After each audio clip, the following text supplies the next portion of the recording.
हाँ जी, अब हमारे पास important function of operating system है। अब एक ऑपरेटिंग सिस्टम प्रॉपर एक प्रोग्राम है जो कि सारे कंप्यूटर को कंट्रोल कर रहा होता है।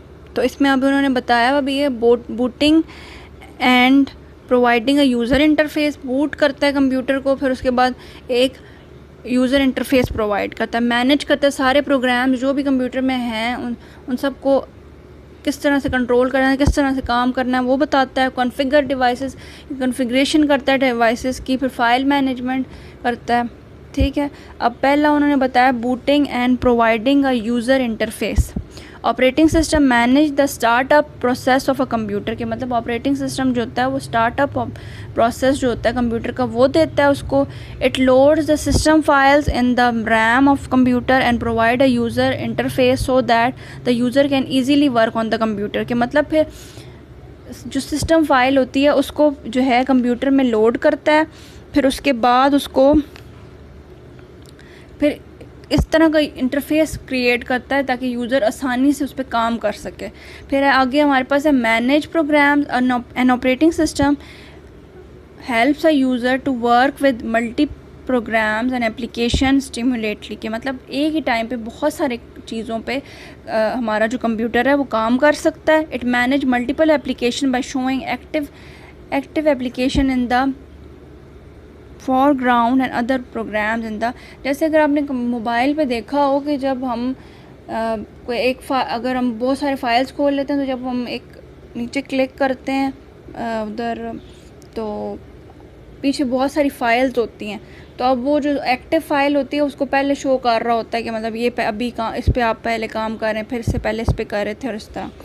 ठीक है, बैकग्राउंड पे शो हो रही होती हैं। User can easily switch through these application by clicking their button on the task bar, के फिर यूज़र फिर इसी तरह आसानी से जो है वो बटन क्लिक करने से फिर हम उस पर भी हम कोई भी क्लिक करते हैं कि क्लिक करते हैं और फिर जो हमें फ़ाइल चाहिए होती है हम उस पर क्लिक करके चले जाते हैं। फिर आगे है file management. Operating system allows the user to manage files and folders, के फोल्डर्स और फाइल्स को मैनेज करना।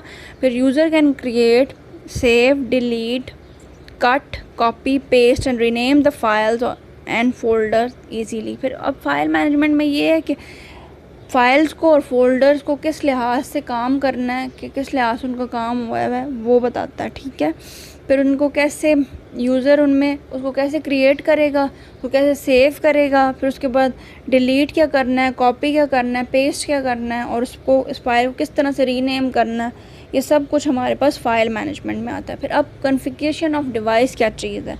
When a computer starts, operating system checks all the device and loads their drivers, के मतलब ये होता है कि फिर जब कंप्यूटर हम ऑन करते हैं, जब स्टार्ट होता है कंप्यूटर का काम, तो पहले ऑपरेटिंग सिस्टम सारे डिवाइसेस को चेक करता है, फिर उसके बाद उनके ड्राइवर्स लोड करता है।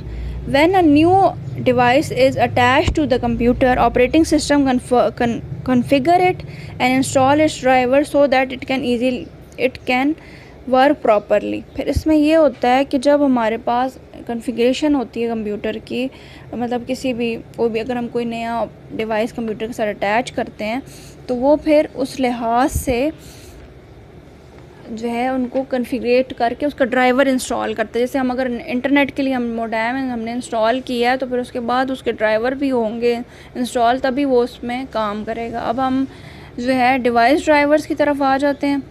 A device driver is a system software that controls a particular type of device and tells the operating system how to communicate with the device। कि भाई डिवाइस ड्राइवर भी जो हमारे पास है वो एक सिस्टम सॉफ्टवेयर है कि और इसका ये जो है किसी पर्टिकुलर टाइप का जो सिस्टम जो डिवाइस होता है उसको कंट्रोल करता है and tells the operating system how to communicate with the device, के फिर उसको बताता है कंप्यूटर को कि कैसे, ये ऑपरेटिंग सिस्टम को कि कैसे कम्युनिकेट करना है उस डिवाइस के साथ। A device can not work properly if the device driver is not install. अगर हमने कोई डिवाइस इंस्टॉल किया है तो और उसका ड्राइवर मौजूद नहीं है कंप्यूटर में तो वो काम नहीं करेगा। For example a device driver for printer, sound card, graphic card, अगर मतलब हमारे पास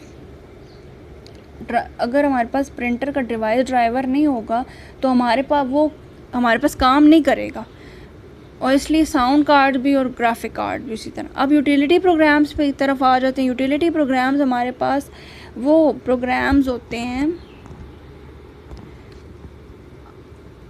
अ utility program is a system software that performs a specific task related to management of computer function. हमारे पास जो भी कंप्यूटर में काम हो रहे हैं और उनमें उनको कैसे उनकी मैनेजमेंट किस तरह उन फंक्शंस को और उनके रिसोर्स को कर रहा है, वो यूटिलिटी प्रोग्राम्स होते हैं।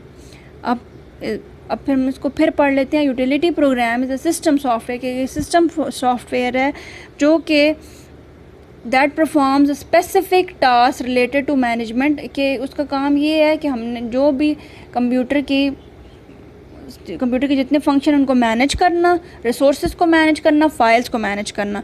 It allows a user to analyze, configure and monitor and maintain the computer।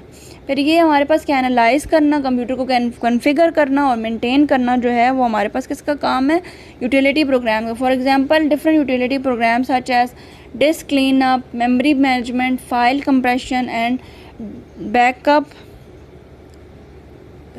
और फिर सिक्योरिटी सेंटर, फिर विंडो पिक्चर्स एंड ऐड और रिमूव प्रोग्राम एक्सेट्रा। हमारे पास ये सब जो हैं यूटिलिटी प्रोग्राम्स में आते हैं। अब हमने उनको आज हमने जो है यूटिलिटी प्रोग्राम्स तक पढ़ा है। फिर इंशाल्लाह इन द नेक्स्ट लेक्चर हम accessing on utility programs in Windows से स्टार्ट करेंगे और लास्ट तक इंशाल्लाह।